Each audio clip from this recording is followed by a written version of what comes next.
Celui-ci est mon fils bien-aimé, écoutez-le, écoutez-le. Celui-ci est mon fils bien-aimé, écoutez-le, écoutez-le. Bonjour, nous arrivons au chapitre 20 de l'évangile de Jean. C'est le chapitre qui nous emmène enfin à la résurrection. Ce n'est pas un hasard que Dieu ait choisi les femmes comme premiers témoins de la résurrection. Elles l'avaient déjà assisté de leur bien, de leur présence pendant sa vie. Elles étaient là fidèlement et courageusement au pied de la croix. Et elles avaient vu l'endroit où on avait déposé le corps de leur bien-aimé. Ce sont les femmes qui, tôt le premier jour de la semaine, viennent prendre soin du corps de Jésus. Déjà à Cana, la mission de Jésus avait commencé par le mot par lequel Marie attirait son attention sur les besoins de son peuple. Les femmes sont souvent celles qui réveillent les autres à la soif d'une vie intérieure profonde. Regardons le premier verset. Marie-Madeleine se rend au tombeau de grand matin. En regardant Marie-Madeleine venir au tombeau de bon matin, je ne peux pas m'empêcher de voir la bien-aimée du Cantique des Cantiques. J'ai cherché celui que mon cœur aime, je l'ai cherché mais ne l'ai point trouvé. Je l'ai appelé, il n'a pas répondu. Là, on a volé le corps de son bien-aimé. Le tombeau est vide, aussi vide que son cœur. Et puis, voici la course vers le tombeau. On vient d'assister à la course de Marie-Madeleine allant jusqu'au tombeau. Maintenant, entre les versets 2 à 10, c'est la course de Pierre et du Dégia jusqu'au tombeau. Elle court, rejoint Simon-Pierre et l'autre disciple, celui que Jésus aimait, et elle leur dit : « Ils ont enlevé du tombeau le Seigneur, et nous ne savons pas où ils l'ont mis. » Alors Pierre sortit, ainsi que l'autre disciple, et ils allèrent au tombeau. Ils couraient tous les deux ensemble, mais l'autre disciple courut plus vite que Pierre et arriva le premier au tombeau. Il se penche et voit les bandelettes qui étaient posées là.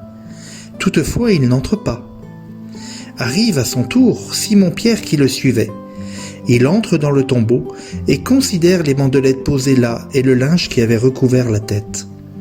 Celui-ci n'avait pas été déposé avec les bandelettes, mais il était roulé à part dans un autre endroit. C'est alors que l'autre disciple, celui qui était arrivé le premier, entra à son tour dans le tombeau. Il vit et il crut. En effet, il n'avait pas encore compris l'écriture selon laquelle Jésus devait se relever d'entre les morts. Après quoi, les disciples s'en retournèrent chez eux. Au cri de Marie-Madeleine, Pierre et le Dégia courent au tombeau et l'évangéliste montre avec délicatesse la relation entre les deux disciples. On retrouve le binôme Pierre et Dégia. Pourquoi eux deux ? L'un parce que c'est le chef des apôtres, l'autre sûrement parce que ça doit être lui qui a ouvert la porte à Marie-Madeleine. Lui qui a ouvert la porte parce qu'il est chez lui. Il ouvre la porte de chez lui et il ouvre ainsi encore une fois la porte à Pierre pour aller ensemble au tombeau. Le Dégia ouvre la porte de la foi à Pierre. Pierre est lourd de tristesse et de culpabilité. Il est plein de désarroi. Il court lentement. Le Dégia paraît plus léger. Le Dégia, il a suivi Jésus jusqu'à la croix. Il n'est donc pas tourmenté par les remords. En tout cas, il laisse Pierre entrer le premier dans le tombeau. Pierre est toujours le chef, même s'il a renié Jésus. Il voit le suaire qui avait recouvert la tête de Jésus rouler dans un coin. Aucun voleur n'aurait pris le temps de rouler ce suaire. Dans cette course vers le tombeau, Pierre symbolise l'autorité. Le Dégia représente l'amour. L'amour et l'autorité courent ensemble. Il y a une légèreté de cœur dans le Dégia qui s'exprime dans la légèreté de sa course. Et l'amour est plus rapide et plus svelte que l'autorité. L'amour précède donc l'autorité pour la légitimer, mais l'amour s'efface devant l'autorité pour la crédibiliser. L'amour est plus prompt, mais l'amour a compris qu'il n'est rien sans l'autorité, car l'amour c'est aussi le respect de l'autorité. Au verset 6, Pierre remarque les choses. Au verset 8, le Dégia voit. Les remarques de Pierre sont des constats juridiques, ce ne sont pas des actes de foi. Le Dégia voit et croit, il ne voit rien et il croit tout. Le Dégia est un homme de foi. le seul signe du linge le conforte dans la foi. Pierre n'est pas sur le chemin de la foi, il est encore dans la peur, et il devra s'appuyer sur celui qui a la foi. Pierre ne peut pas croire, car il est dans la culpabilité de sa trahison. Si bien que ce signe, c'est le même signe en fait pour les deux disciples, le tombeau vide. Ce signe conforte le croyant comme le sceptique dans ses certitudes. Parce que le signe laisse libre, c'est l'amour qui ouvre le cœur. Mais l'amour a besoin de l'autorité et vice-versa. Pour demeurer dans la vérité de notre vocation, nous avons besoin des deux. Pierre a besoin du DJA parce que l'autorité n'est pas crédible sans l'amour. Le DJA a besoin de Pierre parce que l'amour a besoin d'être confirmé par une autorité pour être plus qu'un sentiment, pour être crédible. Et là, le DJA et Pierre s'en vont, tous les deux, chacun dans sa certitude. Regardons les versets 11 à 18. Marie était restée dehors, près du tombeau, et elle pleurait. Tout en pleurant, elle se penche vers le tombeau et elle voit 2 anges vêtus de blanc, assis à l'endroit même où le corps de Jésus avait été déposé, l'un à la tête et l'autre aux pieds.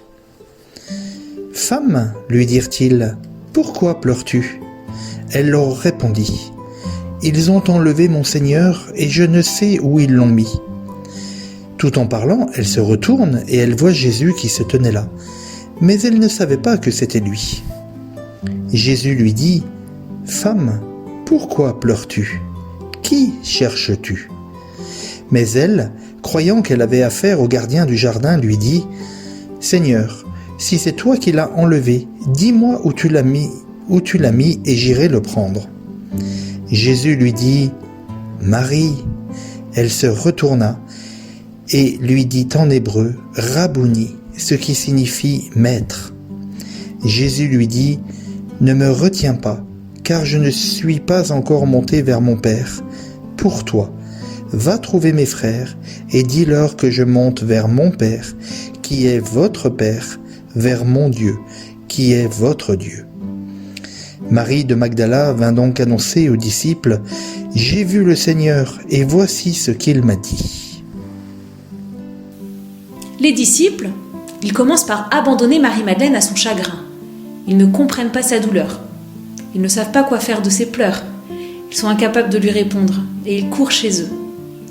Combien de fois, noyés dans nos larmes, peut-être obsédés par nos deuils, nous ne voyons pas, ou même nous ne voulons pas voir, parce qu'il arrive que l'on chérisse sa douleur, que le jour s'est levé, que le vide est devenu plénitude.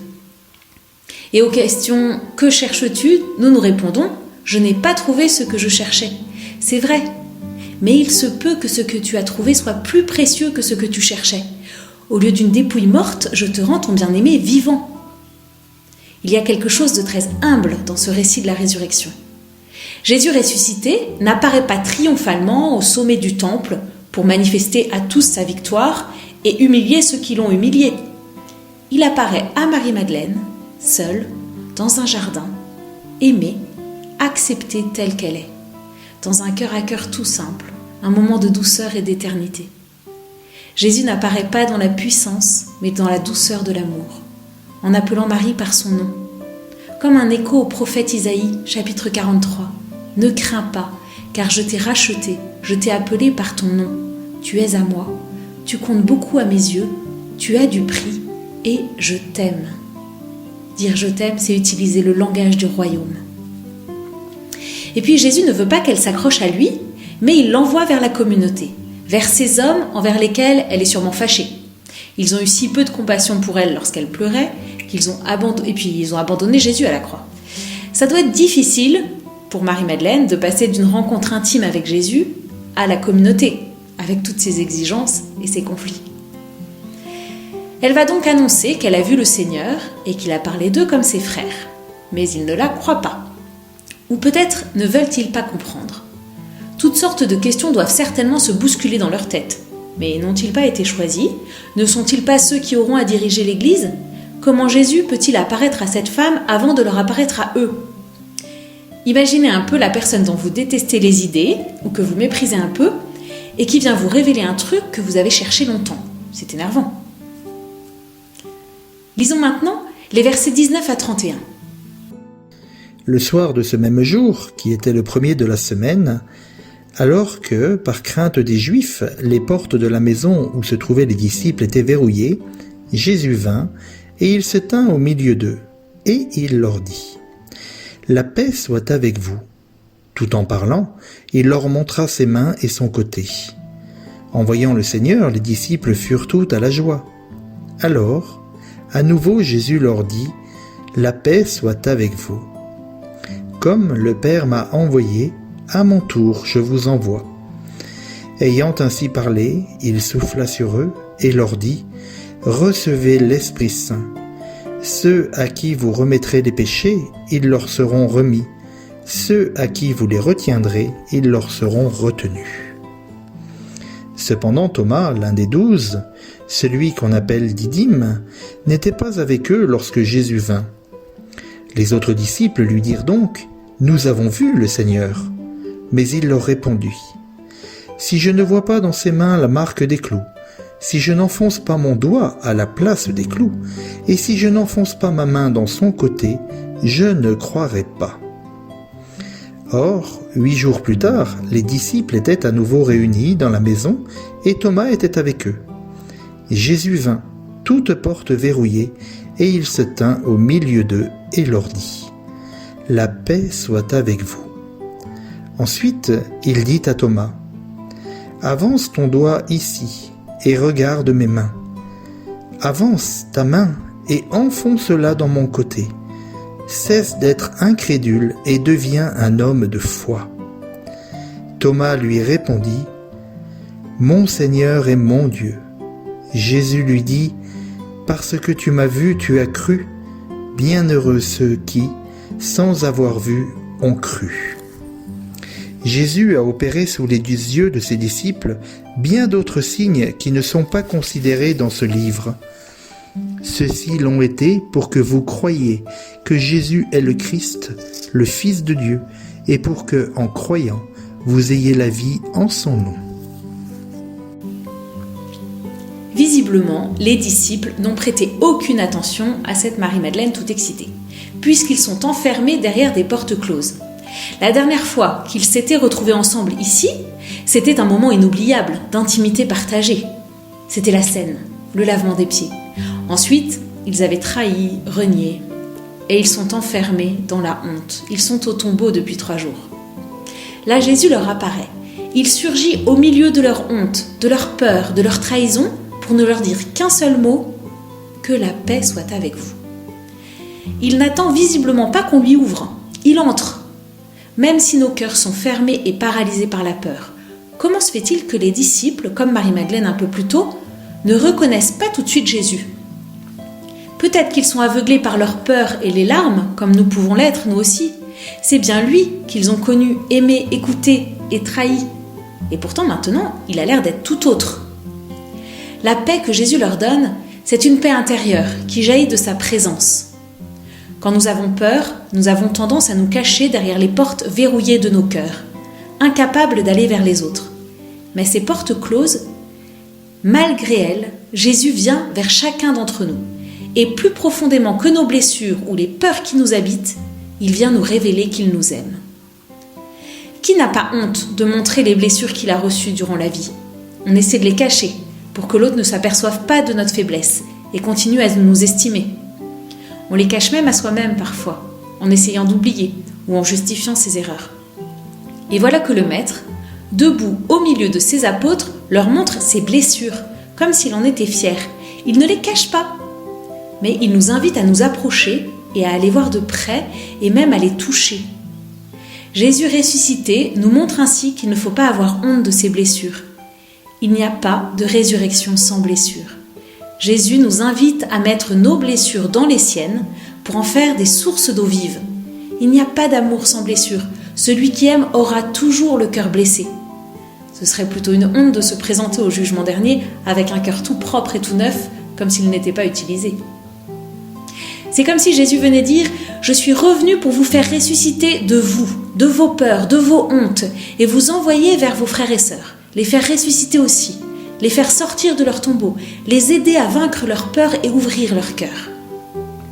Et puis il y a Thomas. Thomas, notre jumeau. Souvent, nous sommes touchés par le manque de foi de Thomas, d'ailleurs plus que par la foi des apôtres. Bien souvent, nous nous reconnaissons dans son attitude et dans ses exigences, et nous rendons grâce à Dieu qu'il y ait eu parmi ses disciples au moins un qui ait de la peine à croire. C'est en lui que nous nous reconnaissons. Le scandale de la croix, l'improbabilité de la résurrection durcissent souvent nos cœurs. Et avec le même agacement que Thomas, nous pouvons poser les mêmes conditions. Or, Thomas est le premier du monde à dire la divinité de Jésus. Mon Seigneur et mon Dieu. Il voit que la plaie mortelle vit en Jésus. Il voit la plaie et il reçoit la paix. Jésus est plus fort que la mort. Il est Dieu, Seigneur et Dieu. L'évangéliste nous invite, par cette figure de Thomas, à accepter nos blessures et à accepter les blessures du Christ. Ces blessures qui peuvent engendrer de la haine, de la méchanceté, du repliement sur soi, qui peuvent nous séparer de l'Église ou de ceux qu'on aime, ces blessures peuvent être transformées en signes de pardon, en signes de paix. Ces blessures nous révèlent qu'on a besoin les uns des autres pour vivre, les assumer, les dépasser. Elles peuvent devenir le lieu d'une révélation, d'une compassion réciproque, d'un acte de foi, en tout cas d'une action de grâce.